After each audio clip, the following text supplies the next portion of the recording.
The UK's chief Brexit negotiator has insisted that Britain must be able to set laws that suit itself once it fully breaks away from the EU. During a speech in Brussels last night, David Frost said that Britain will not accept EU supervision to create those level playing fields. So, can the UK achieve the open and fair arrangement it seeks with the European Union?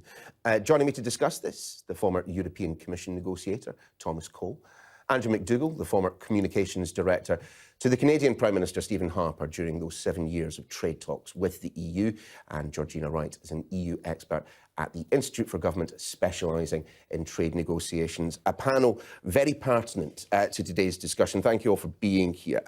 Look, ahead of what we heard from David Frost last night, we knew from the French Foreign Minister at Munich that, on trade, the mechanism for future relations, we are going to rip one another apart. Ursula von der Leyen, Michel Barnier, both of them have cast doubts of us getting an agreement by the end of this year. After hearing from Mr Frost last night, Georgina, do you agree with them? Well, I think at the start of negotiations, you always expect both sides to present a very tough negotiating position. I think the question is, what does that landing zone look like, and do we have enough time to get there? And what you hear from the EU is they are sceptical. They say, we thought we were going down one track that was the political declaration, what was outlined in this piece of paper that wasn't legally binding but set out a vision of the future relationship. It seems like we're in a very different position now.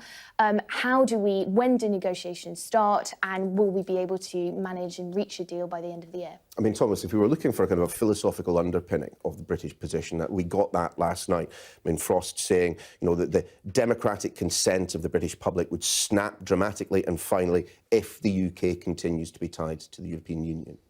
I mean, he's got a very good point. That was the whole point of Brexit. Part of it was for the UK to be able to take back control of its own laws and its own rulemaking. I think the problem with this, and that was the point which Frost made last night, with this idea of sovereign equals. And in trade negotiations, there are stronger sides and there are weaker sides. And this may be a difficult realisation for the UK government to have to accept. But the UK... We're a nation state, and they're a multinational trading bloc of 27. Sure, the United Kingdom is an important world economy. It is a key, global actor, but nevertheless, when it comes to negotiations with the EU, it's more exposed economically to the EU than vice versa, and it's a smaller economy. I think the idea of being able to completely take back control of your rules in the international economic sphere more generally, I think is an odd idea. There are very few countries who enjoy total sovereignty. You have to give up some sovereignty when you enter into trade negotiations. That's just the way the international talks work. So I think there does have to be, a certain degree of realisation from the UK side on that. I mean, Andrew, if there is a point of agreement between the UK and the EU at the moment, it is that there will be economic friction as a result of whatever happens. I suppose the difference is that we diverge pretty widely on exactly the nature and the extent of that economic friction. Yes, and this is the one thing that the government, to its credit perhaps, has started to admit now, post-election, that there will be friction, there will be a cost. Post-referendum. Yeah, but it will be a cost to the economy. Now, Mr Frost yesterday disagreed with the exact quantum. Is it going to be 5% that the government's own forecasts are? Who knows? But it will be something. And the border infrastructure that will have to go in place is different than what exists there now. There is a cost to everyday life for people and to the government and to the economy. And that's a big risk to take. But at least the government's saying we're accepting that risk as the cost of saying no to free movement in the European Union and kind of ever closer union. Yes, Georgina. No, I was just saying, I think that's absolutely right. And from the EU's perspective, there are two things, right? This is a very different trade negotiation in the sense that we're starting from a point of convergence, but we're heading towards divergence, although we don't really know what that divergence looks like. So it's how do you manage that? And the second thing that they're very worried about, particularly those member states that kind of are closest to the UK, is how is that border going to work? And not only sort of the checks between Northern Ireland and the Republic, but also that border between GB and Northern Ireland. So they are watching very carefully, because they're thinking all of this ties in together at the end. I mean, we do have a bit of an idea of the European Union position. There was the draft document earlier this month. They want non-regression on environmental, social and workers' standards, dynamic alignment on EU state aid and competition rules. From what David Frost said last night, can we get to that point without involvement of the European Court of Justice or similar? Well, I think what we're going to get to is a position sometime later in the year, probably post the 30th of June, which is the cut-off point for the extension of the transition period. If the two sides haven't reached an agreement, then there's going to be a political crisis of sorts. It could be argued maybe from the UK government side that they don't want the kind of deal which is an offer from the EU. But having said that, as Georgina rightly mentioned, we're starting from a point of complete convergence and we're trying to diverge. But the question is diverging to what exactly? The government did publish a short statement. It was in Parliament a few weeks ago, giving, I guess, a kind of a rough outline of the areas that they were interested in. We haven't seen the kind of detail which we've seen on the EU side. As you mentioned, the draft negotiating mandate published a few weeks ago is meant to be finalised at the General Affairs Council of EU's Europe ministers next week.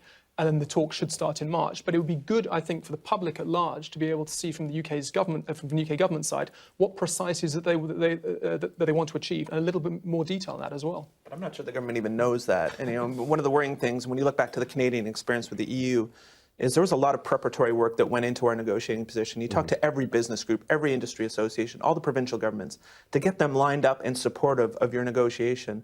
Contrast that here in the UK, you have Scotland and Northern Ireland that aren't happy with the situation now, and you have business that runs around going, nobody's talking to us, nobody's talking to us. Is the European Union really talking about a kind of Canada-style deal in the sense of the one that you were involved with? And, it does seem that we've kind of strayed slightly from that earlier point in the negotiations when Canada kept getting mentioned. What they're asking for now seems, markedly different. Well, and what you're seeing is a downgrading of ambition at almost every time the UK government opens its mouth, and whether that's clever prepositioning for the fact that we will end up at the end of the year with a very, very narrow agreement, or even the Australia deal, which is no deal, and have to reconstitute everything after the fact. I think they're trying to take the temperature down and bring expectation down about what they will get. Because yes, Canada, EU has already slipped from the political declaration, which was much more ambitious, even still. Can't we take what David Frost said last night and what Boris Johnson said at Greenwich not that long ago, that actually, the United Kingdom's negotiating position at the moment is, we don't mind tariffs that much? Yeah, and clearly there's a sense from the UK government that they want to push that message, and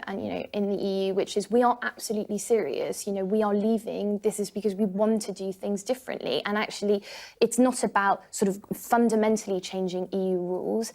It's about having that liberty and that freedom to be able to do so. Now, the EU's reaction to that is, well, we don't really know what that looks like, because traditionally in trade agreements we're trying to sort of meet more or less common standards. At the moment we're diverging from that, so how do we manage that? And this is, I think, the problem from the EU, which is how do they deal with the UK that is both an ally and potentially a competitor on their doorstep, and they're worried about that. Well, that was the point that David Frost was trying to make yesterday. I mean, he says it's perfectly possible for the EU and the UK to be political allies and economic competitors. Is it?